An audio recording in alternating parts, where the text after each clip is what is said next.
महाराष्ट्राची भूमी ही फक्त देव, संस्कृती आणि पराक्रमासाठीच नव्हे तर प्राचीन इतिहास आणि नैसर्गिक सौंदर्यासाठी ओळखली जाते.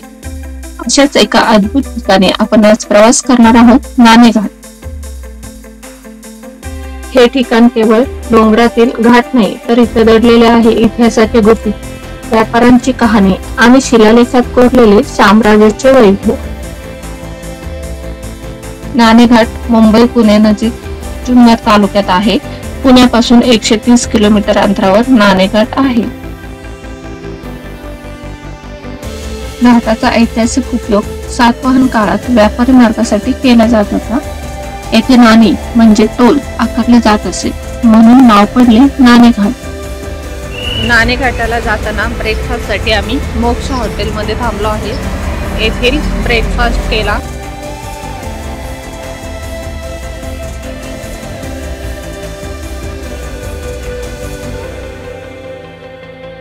येथे आम्ही डोसा आणि पावभाजी घेतली होती. टेस्टला छान आहे.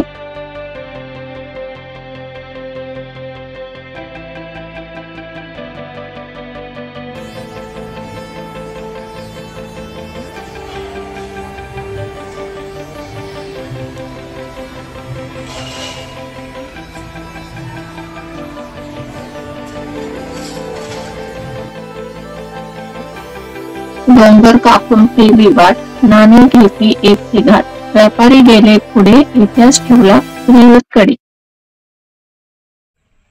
सह्याद्रीची ही भव्य रांग, डोंगराच्या कुशीतून वाहणारे वारे आणि धुक्यांच्या चादरीत झाकलेला हा मार्ग. आपण आलो आहोत नाणेघाट येथे. समोरचे आपल्याला दगडी पात्र दिसत आहे, त्याच्यामध्ये व्यापारी टोल देऊन जात होते पुढे.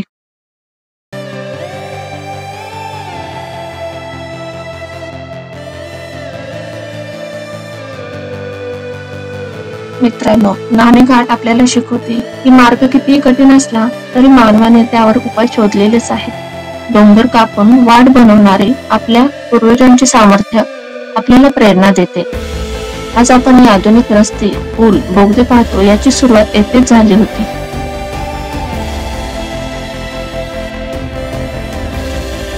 नाणेघाटातील शिलालेख हा महाराष्ट्रातील सर्वात प्राचीन ब्राह्मण लिपीतील लेख. सातवाहन राजाची माहिती, विशेषतः नाणेघाट राणी नगनिका हिने करून घेतलेला आहे. यात यज्ञ, दान आणि साम्राज्याची संपन्नता याची माहिती आहे.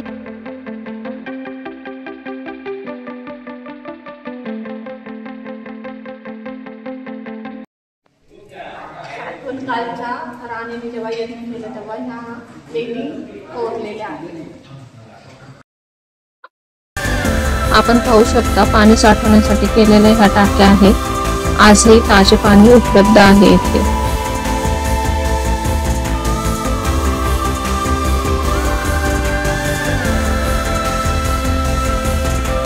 उठे डोंगर, झरे, झाडे, निसर्गाने येथे रंग खेळे.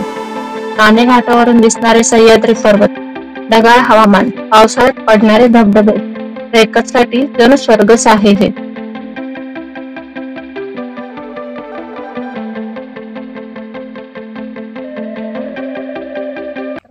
आपण नाणेघाट वॉटरफॉल.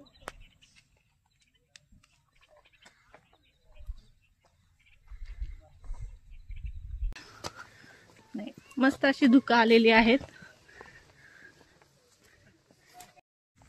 आम्ही आता रिव्हर्स वॉटरफॉल कडे चाललो आहोत. धुक्यांमुळे काही रस्ता दिसत नाही.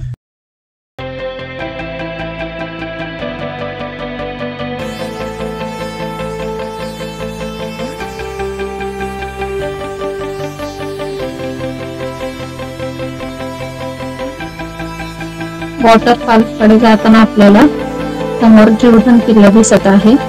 बरेच जण ट्रेकसाठी जातात. जाताना आपल्याला पिवळी सोनकीची फुले बघायला मिळतात. नाणेघाट पासून आपण रिव्हर्स वॉटरफॉल कडे चालत 2-3 किलोमीटर आलेलो आहे. आता आपल्याला एक सुंदर असे रिव्हर्स वॉटरफॉल पाहायला मिळेल.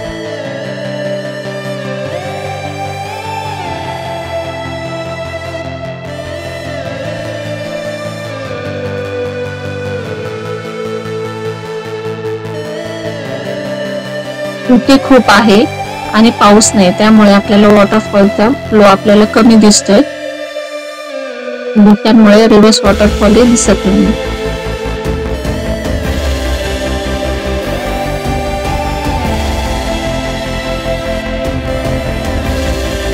पाऊस जोरात असतो त्यावेळेला आपल्याला रिव्हर्स वॉटरफॉल अनुभवायला मिळतो. नेक्स्ट टाइम आपण जेव्हा पाऊस असेल तेव्हा पुन्हा एकदा या रिव्हर्स वॉटरफॉलला भेट देऊया.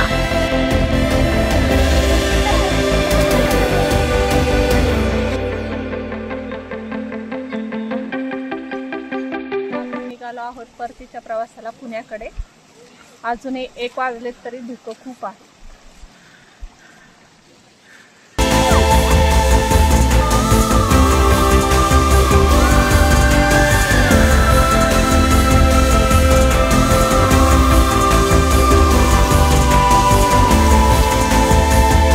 मित्रांनो, नाणेघाट ही फक्त डोंगरातली वाट नाही, ही आहे मानवाच्या कर्तृत्वाची कहाणी.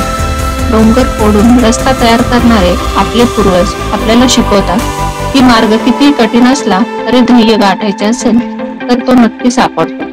नाणेघाट सांगतो कथा, वैभव, व्यापार, संस्कृतीची गाथा, इतिहास, निसर्ग, साहसाचा मेळ, महाराष्ट्राचा अनमोल ठेवा.